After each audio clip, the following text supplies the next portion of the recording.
I'm realizing when we're having this episode why it's so hard to tell people what it's about, like the podcast. I keep saying Shelby's a conservationist and I'm a therapist, and we're exploring how those come together. See, that's so much better than I'm like, it's an integrated healing approach to mind, body, and spirit, bringing together multiple disciplines and complex questions.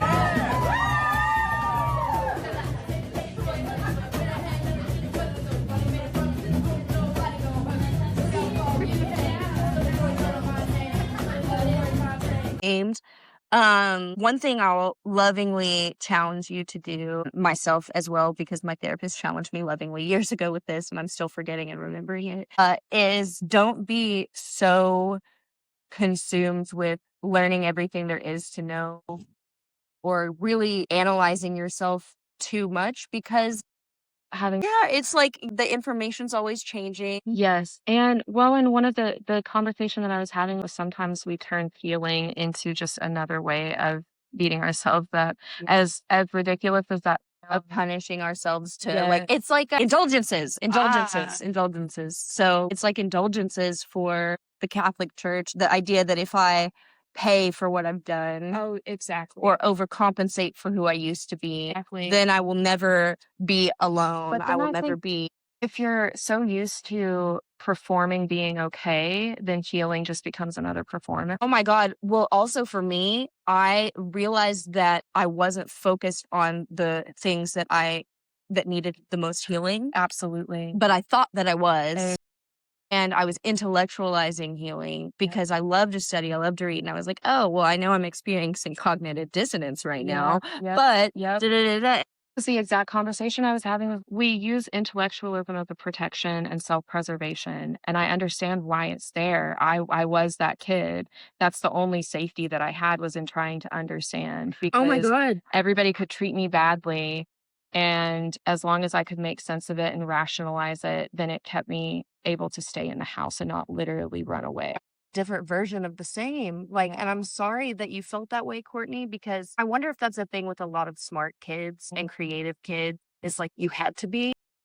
Because for me, it was similar, but not exactly the same. Needed me to manage their emotions, which is for all you at home, not something that you ever need to do. Or adults, for other adults, like never. You don't need to manage other people's emotional regulation is so huge, and because my didn't have that, my living environment and space that I was in was very unpredictable. Yeah. And I knew there were versions I would get depending on like what was happening, but I couldn't predict what those versions would be because I didn't know what was going to happen to them. So instead of forecasting and foreshadowing, I became an empath and very highly attuned to other people's energies and the energies of a room and a space and what's contributing to that.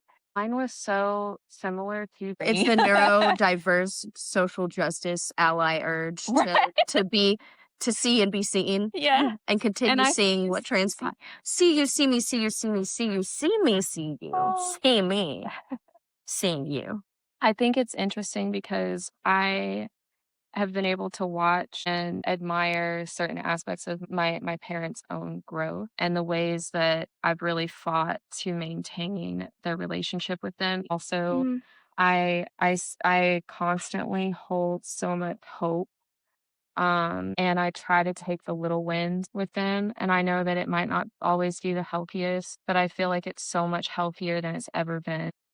You know what I wonder? I wonder if we started to look at our relationship with our parents more from our own perspective. Like, what does this relationship feel like for me? What do I feel like in this relationship, instead of being like, look how far they've come, look back on our journeys and look how far we have come. Yes. Because we do not credit ourselves at all. We don't check in with our emotions at all. And it's strange to be someone who's so highly emotionally intelligent and attuned and psychic level ability to read the room and read the energies of the people around us, even strangers. Like in working in Walmart, that's why it's so overwhelming, because I feel everything that happens there. And we never learned to turn that gift inward and sit with ourselves and be like, I'm feeling discomfort or pain or rejection. And what is this emotion trying to tell me? What is it pointing my attention to be healed? Like what part of me is holding? I talk about this a lot with pain, like emotional pain, physical pain, chronic pain, acute pain, any type of pain that you can imagine, psychologically, mentally, and emotionally. I think that holding the pain, and I can't remember who said this, I'll have to look it up,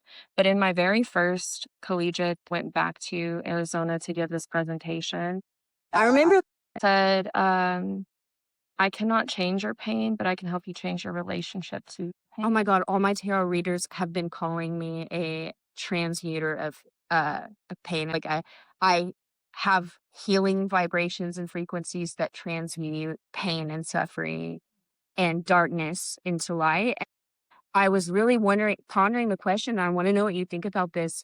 What happens to the rest of the world when the light gets lost, when it gets distracted, when it gets, because if everyone's turning to the light to see the light in themselves, even if our light doesn't go out and we get burned out or we, over overachieve, perfectionism, all of those things, imposter syndrome, all of the things that happen to us, if we let that happen to ourselves, what happens to the light that the rest of the world needs?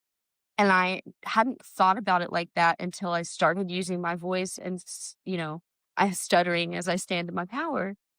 And I'll stand with you even if our hands are shaking. Let's hold fingers. This reminds me of graduating at Cambridge and grabbing the wrong finger and then my friend slapping literally, she's so French. She goes, I said, I said, you said what? Not in this graduation ceremony on TV in front of all of our friends and the prey lecturer I've never met until just now holding him. How delightful. But it's crazy because like I also was listening to a podcast yesterday and it's not Jay Shetty and it's another young British man who invites people to talk. It's a very similar style, but it talks about, he's like our age, like 30s something. And he just talks to all of these specialists, Andrew Huberman. Yeah, we need to speak on, okay, maybe one episode could we'll be pin it. speaking on current healing slogans Yeah. and like how to interpret them and take what serves you and leave the rest. Yes, exactly. Absolutely. And I think this could be a good conversation. The so most sorry. fun I've had in a long I know he did. And I told my therapist that I took my therapy session last week here actually Amazing. because I can't, if I'm just sitting at my desk, I'm just like, I hate myself. I want to die and I want someone to murder me because that's what I deserve. Were we recording any of that?